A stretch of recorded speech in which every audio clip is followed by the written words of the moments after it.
بسم اللہ الرحمن الرحیم۔ اللہ کے پاک نام سے شروع جو بڑا مہربان نہایت رحم والا ہے۔ حضرت امام علی علیہ السلام کا فرمان ہے کہ ایمان کی 3 علامات ہیں: کثرت تقویٰ، نفس کی شہوتوں کو دبا کر رکھنا اور نفسانی خواہشوں پر غالب آنا۔ تینوں صاف ایسے ہیں کہ جس شخص میں موجود ہوں وہ کامل ایمان ہے۔ جب راضی اور خوش ہو تو خوشی میں آ کر کوئی برا کام نہ کرے، اور جب ناخوش ہو تو ناخوشی کے باعث حق سے باہر نہ ہو جائے، اور جب قدرت پائے تو کسی سے کوئی ایسی چیز نہ لے جو اس کی نہ ہو۔ جو شخص اللہ تعالیٰ کے عذاب سے نڈر ہو جاتا ہے اس کا ایمان چلا جاتا ہے۔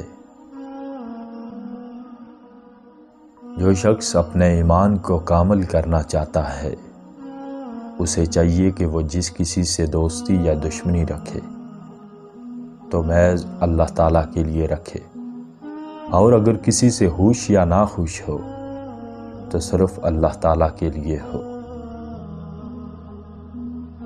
اپنی سوچوں کو پانی کے قطروں سے زیادہ شفاف رکھو، کیونکہ جس طرح قطروں سے دریا بنتا ہے اسی طرح سوچوں سے ایمان بنتا ہے۔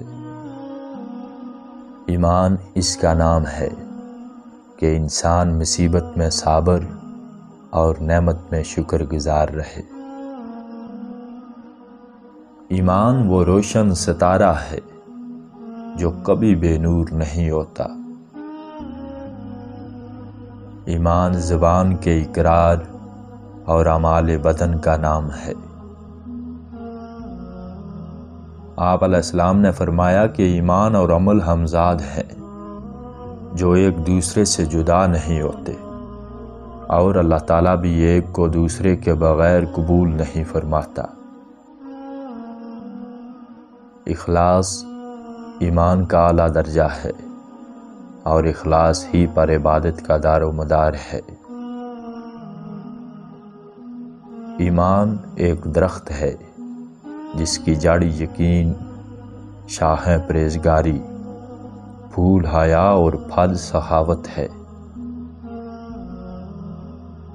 کامل ایمان کو اپنی جان کی بڑی فکر رہتی ہے کہ قیامت کے دن اس کا کیا حال ہوگا۔ ایمان کا دار و مدار امانت داری پر ہے، اور کشادہ روی سے پیش آنا بھی ایک نیکی ہے۔ اللہ تعالیٰ پر ایمان اور لوگوں کے ساتھ احسان کرنے سے بڑھ کر انسان کے حق میں کوئی زیادہ مفید ذخیرہ نہیں۔ جس شخص میں ایمان نہیں اس کے لیے نجات نہیں ہے۔ ایمان سے بڑھ کر کوئی وسیلہ زیادہ کامیاب نہیں ہے، اور احسان سے بڑھ کر کوئی صفت زیادہ افضل اور موجب ثواب نہیں ہے۔ تسلیم میں ایمان اور توکل میں حقیقت ایقان کا وجود ہے۔ اپنے ایمان کو صدقہ اور خیرات کرنے سے درست کرو، اور اپنے نفس کو تقویٰ اور پرہیزگاری اختیار کرنے سے ٹھیک کر لو۔ اللہ تعالیٰ کی بارگاہ میں سب سے زیادہ مقرب وہ لوگ ہیں جن کا ایمان اس کی ذات پر بہت پختہ ہے۔